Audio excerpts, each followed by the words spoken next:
Two prehistoric bodies, Velociraptor and Protoceratops, entombed mid-battle, claws locked and beak clamped on bone, discovered intact in a single 1.2 by 0.8 meter slab of Gobi Desert sandstone in 1971.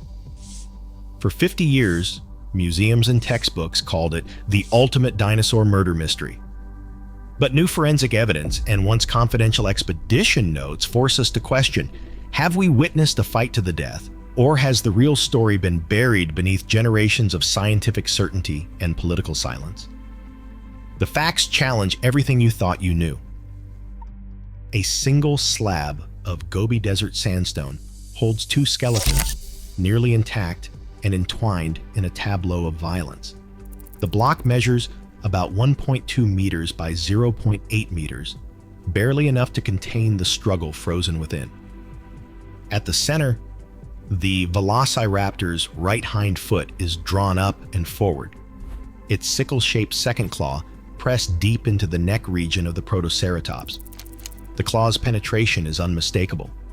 A curved talon, roughly 28 millimeters long, embedded near the cervical vertebrae, close to where arteries and windpipe would have run. The Protoceratops, a stocky herbivore, is locked in a semi-erect posture. Its powerful beak clamps tightly around the Velociraptor's right forearm, the jaws closed with enough force to trap bone. The Velociraptor's arm is twisted, the humerus caught in the grip, while its left hand is splayed across the Protoceratops' skull. The raptor's hind limbs are flexed, both feet angled toward the throat and abdomen of its adversary.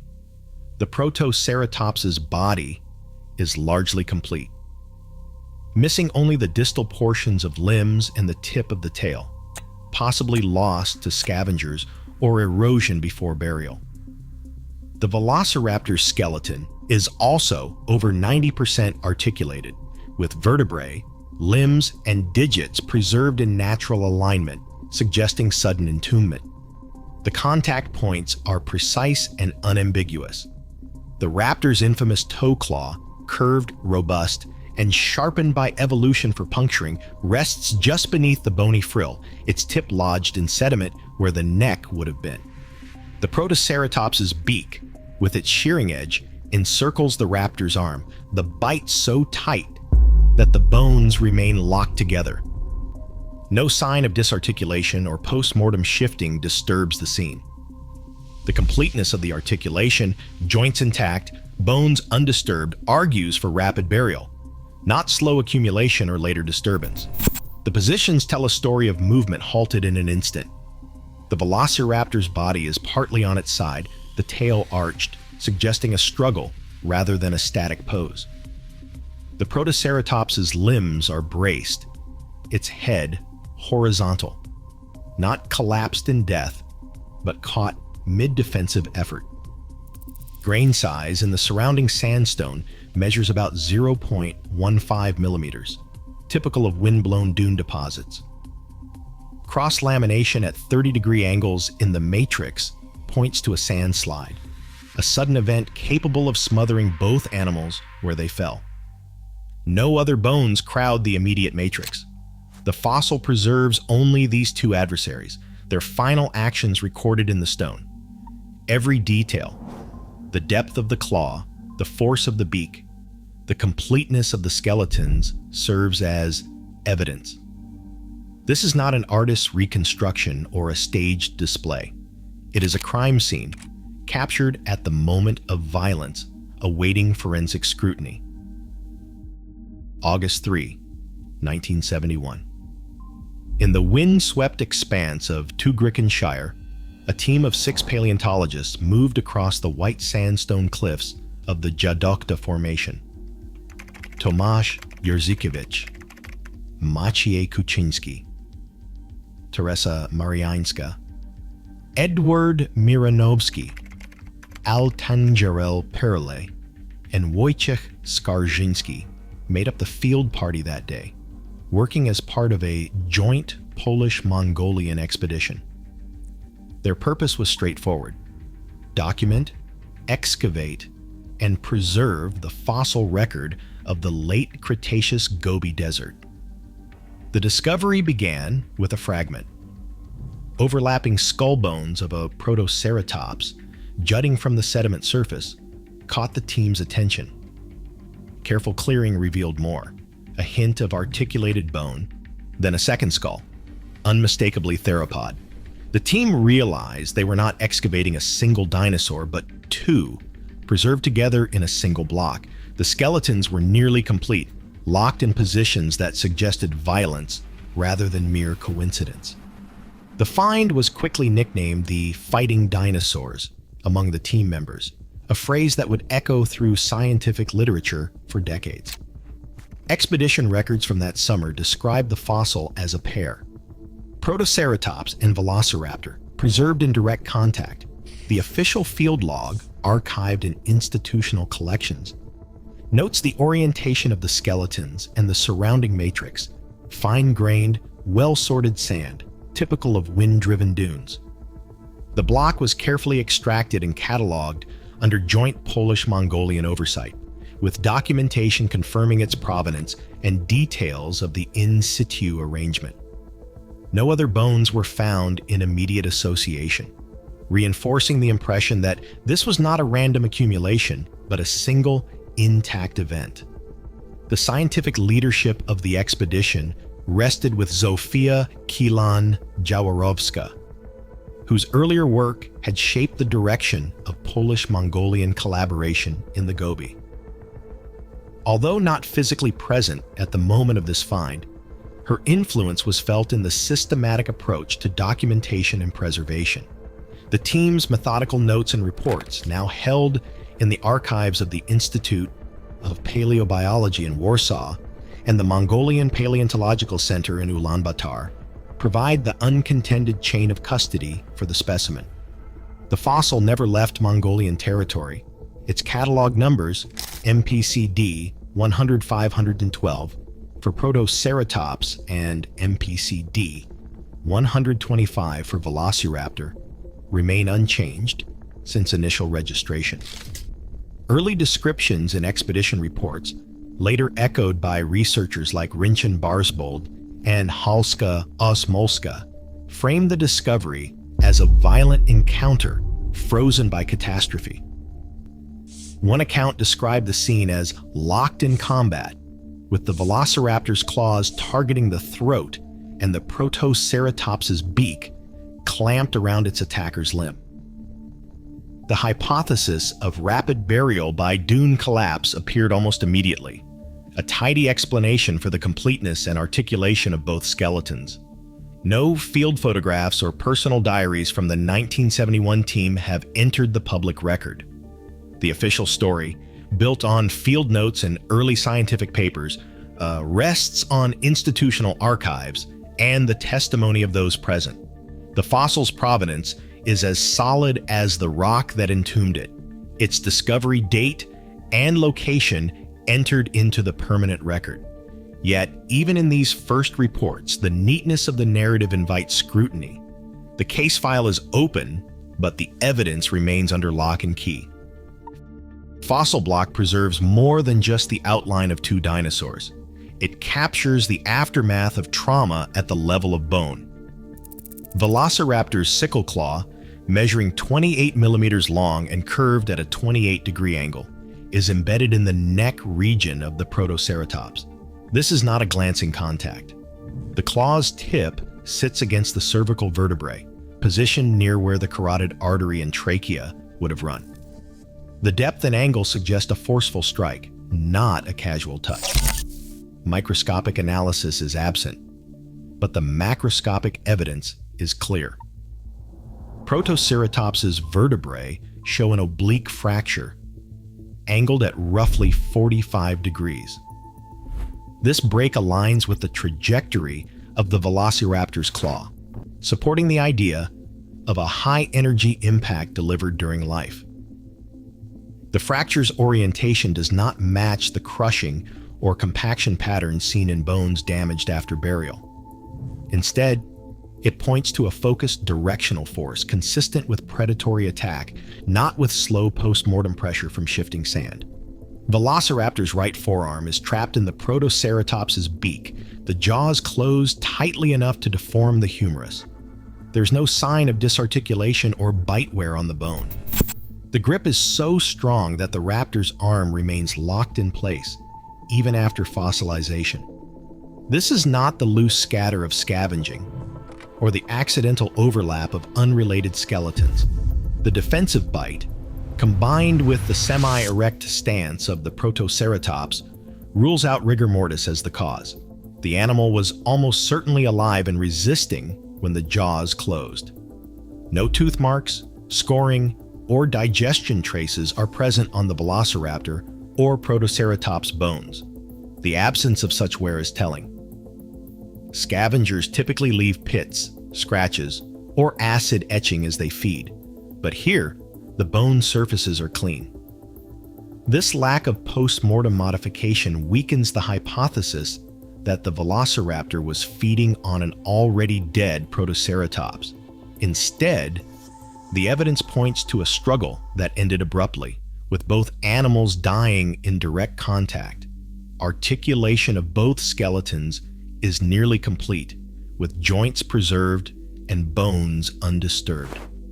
This level of preservation is rare in the fossil record, especially for animals of this size. It suggests that burial happened quickly, before scavengers or environmental processes could scatter the remains. The positions of the limbs, the depth of the claw, and the intact grip of the beak all support a scenario of live combat interrupted by a sudden catastrophe. Peer-reviewed studies led by Mark Norell and colleagues emphasize these points. The precision of the claw's placement, the fracture pattern in the vertebrae, and the absence of scavenging marks all align with a violent encounter frozen in time. Evidence is not circumstantial. It is written in bone. Each injury, each articulation, narrows the range of possible explanations. The bones themselves become witnesses, their trauma preserved as silent testimony to the final moments of two dinosaurs locked in mortal conflict. Fine details in the surrounding sediment offer a silent but decisive record of the burial event. The matrix encasing both skeletons is composed of quartz-rich sand, with individual grains measuring approximately 0.15 millimeters in diameter.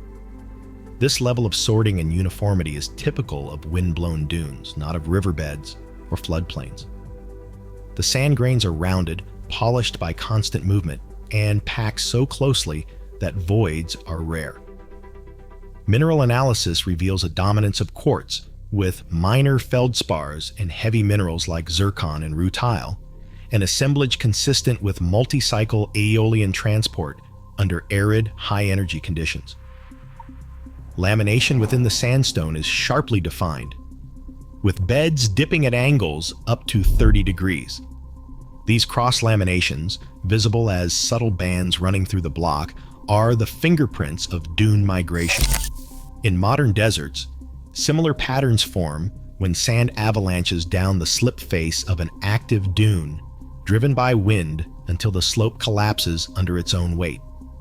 Such avalanches can entomb anything in their path within minutes, preserving even the most delicate anatomical details before decay or scavenging can begin. No evidence of slow water deposition or intermittent flooding appears in the matrix. There are no mud layers, silt drapes, or plant remains, features that would indicate a wetter, more variable environment. The absence of these elements rules out gradual burial and supports a scenario in which both animals were overwhelmed by a sudden, high-volume sand flow. Grain flow deposits like these are known to preserve articulated skeletons with remarkable fidelity, as the rapid influx of sand inhibits oxygen and halts decomposition almost instantly. The orientation of the crossbeds matches the posture of the skeletons, with both animals aligned parallel to the direction of the ancient dune slip face. This alignment suggests that the sandslide buried them exactly where they fell, with no evidence of post-mortem shifting or transport. The matrix shows no signs of disruption around the bones, no sediment wedges, no internal cracks, no zones of reworking that would betray later movement. The bones remain locked in place, surrounded by undisturbed laminae that record the final moments of entombment. Institutional records confirm that the fossil block was extracted intact, with no documented repositioning or preparation-induced alteration. The original lamination patterns in the matrix remain continuous around and beneath the bones, further excluding the possibility of human manipulation during excavation or display. This continuity, combined with the fine grain size and steep crossbedding, forms a geological signature unique to catastrophic dune collapse. In the context of the Gobi's Geological formation, these sedimentary features are diagnostic. The Tergrugian member, where the fossil was found, is characterized by thick, cross-bedded sands and minimal evidence of water action. The preservation of two articulated dinosaurs in direct contact within such a deposit is only possible if burial occurred rapidly, likely in a single sand avalanche. The geological evidence, from grain size to lamination, builds a case for instantaneous entombment, freezing a moment of struggle before time and scavengers could erase the scene. In 1972, a new law in Mongolia classified all fossils as state property, tightening control over discoveries from the Gobi Desert. The Fighting Dinosaurs block, excavated and cataloged the previous year, entered official custody under the Mongolian Paleontological Center, where it was assigned accession numbers MPC-D 100-512 and MPC-D 125. Institutional records show a continuous chain of custody from the moment of excavation. The fossil never left Mongolian territory, nor was it included in shipments sent to Polish collections during earlier collaborative expeditions. During the Cold War, Mongolia's alignment with the Soviet Union influenced scientific access. Foreign researchers faced embargoes, and specimen loans were rare. The fossil remained in storage, its location and status recorded in annual institutional logs, but largely inaccessible to outside scholars. Dr. Altangirol, a curator at the Paleontological Center, became the key gatekeeper for the specimen. His role was not only to safeguard the fossil, but also to enforce national policy, ensuring that high-profile discoveries stayed within the country and that research requests from abroad were filtered through government channels. Throughout the 1980s and the 1990s, the global market for dinosaur fossils grew, fueling widespread smuggling from the Gobi. Custom seizures in 1999 and later years documented illegal exports of Tarbosaurus and Oviraptor specimens. But no court records or shipment manifests ever linked the Fighting Dinosaurs block to these cases. The fossil's accession numbers and archival entries confirm its uninterrupted presence in the Ulaanbaatar collection. Despite rumors and the broader context of fossil theft, there is no evidence in the public record of any attempt to remove, forge, or substitute this specimen. The integrity of the block, its provenance, documentation, and physical state remains intact, even as access was tightly controlled. The story of the Fighting Dinosaurs is shaped as much by political custody and institutional priorities as by the ancient drama preserved in stone. John Curry, in a 2015 review, questioned the certainty of the classic combat scenario. He pointed out that contact between the Velociraptor's claw and the Protoceratops's neck, or the beak and forearm, could result from post-mortem shifting or natural collapse, not necessarily a struggle. Martin Kundrat's 2020 biomechanical modeling went further, arguing that the limb entanglement might be possible even if one or both animals were already dead. Both researchers emphasized the absence of microstructural bone evidence, no histological data confirming trauma occurred during life, and noted that even perfect articulation can persist if burial is rapid, regardless of whether the animals died in combat or were repositioned by chance.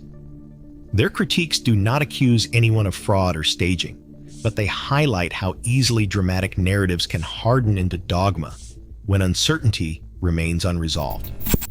Meanwhile, public exhibits and museum materials have rarely reflected this caution.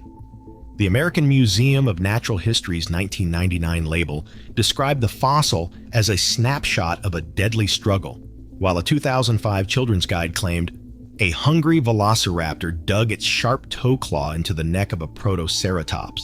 Such wording leaves little room for doubt or alternative interpretations. The simplicity of these labels stands in sharp contrast to the nuanced language found in scientific papers, which often hedge their conclusions with phrases like provides direct evidence, but alternative explanations cannot be excluded. The story told in glass cases and outreach materials is clear, decisive, and marketable, while the story in the literature remains provisional, shaped by new methods and dissenting voices. The fossil's public identity, for now, is locked in combat, even as the science behind it continues to evolve. Today, the fighting dinosaur's fossil sits behind glass, its story still contested in journals and galleries alike. As new technologies and open archives reshape what we know, the case reminds us: scientific truth is always provisional, vulnerable to human bias and institutional inertia. Every fossil we interpret rewrites our past and shapes the narratives our future will trust. What story will the next discovery tell? Share your thoughts below.